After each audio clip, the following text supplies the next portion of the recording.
بهاتنا زفستان را جارا کدن ایش و آزارین کشبران حال کامپان ددن در یک جوان کامپان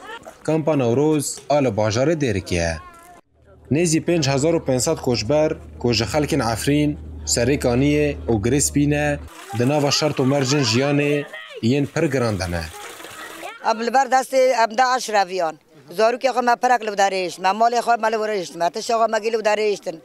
و به جاری مات نو داره بن با چادر دا دنه گرم زارو که ما گید شوتنه و زفستانی باته فرتانه باران بریم زحمتی ها داشته من ما چادر دانه زحمتی ها میشته خو سرما باران زفوریه ده به هلوشاندن رژیم بحثی را ایدی هیوین کشبران جوگره لسر مال و ملکین خواه مزن دبن جخوا یک جبندن سرکه جرکفتنا ده آداره یا دنابرا قصد حکمت و گوهز شامده وگره باوله یا کشبرانه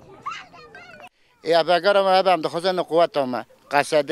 اسوی شما پیشی اومد دار که به هر امیل پی قوت خدا کنه نه ورگی به هم کس برداره ذات جیان ما برده بلیه خراب نباشه اره منظمه حوال ما میزد کنه اما چه جیان کو ند باشه ام بحث میاد حبسا دانه ریوبری کامپا نوروزی دربار راشا کشبران جرانهای تیوی را آخفی ریوبری دبیجه سرما و زفستان تی بار کشبران گراند دبه پیوستی آوان با آلیکاری هیه لکیلک آویجی دبیجه دوی آلی نامنتوی جی جبو وگره کشبران گاوان باویجن لخواسته که مجوا منظمات آیا هگر خود بینن